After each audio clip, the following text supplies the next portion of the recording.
grieving families are one step closer to closure after DNA led to an arrest in the infamous Lovers Lane murders from 1990. A Nebraska man now faces capital murder charges for those killings of Cheryl Henry and Andy Atkinson. KPRC 2 News reporter Bryce Newberry spoke to both of their families today. He joins me now with their thoughts. Bryce. Yeah, Keith, one of those sisters actually told me that she thought it was a jail call from a stranger when Harris County popped up on her phone earlier this week, but instead it was a prosecutor who has spent a decade on this case with news of an arrest.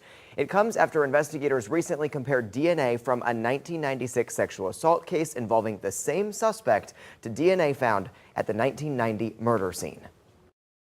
Cheryl Henry and Andy Atkinson in their early 20s with lots of life to live when Houston police found them tied up with their throats slashed, dead after dating only a few weeks in the hot summer of 1990. Andy was a living soul in our house. Over the last 36 years, his stepsister says their father made it his mission to find out what happened in what became known as the Lovers Lane murders. He would hound these detectives every single day, and they'll tell you that same thing, and he just never gave up. Despite ups and downs over the years, I want to let you know we've arrested the man who killed your sister. They all got the call this week that 64-year-old Floyd William Parrott had been arrested by an FBI SWAT team in Nebraska and charged with capital murder. Our sister was taken from our family in a way that no one should ever experience. It was a huge shock.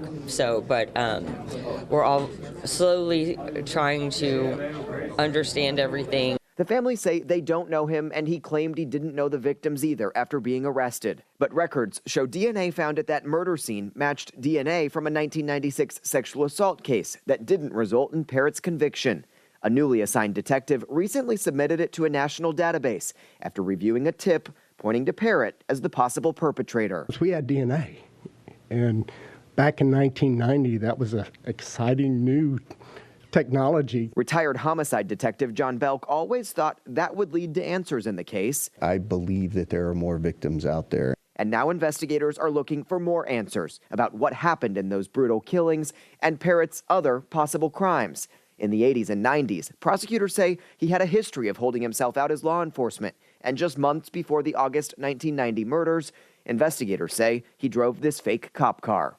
While Parrott fights extradition to Texas, two families are getting closer to justice.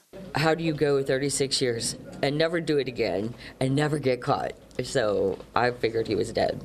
So I'm very happy to know he's alive and will be held accountable for his actions. Tonight, the district attorney's office is working to get a governor's warrant to get Parrott back to Texas quicker. They're also asking for anyone who may have information related to this case or Parrott's other activities to call HPD Homicide or Crime Stoppers. All right, Bryce, so how soon could this double murder suspect be in a Harris County courtroom? Keith, the DA says that he expects it to be within the next month and a half. And tonight, he also says that physical evidence still points to the possibility that others are possibly involved in these murders. He says investigators are not closing any doors, and they hope that having him in custody now will lead to some more answers here. Okay, we know the family is grateful. Yeah. All right, Bryce, thank you.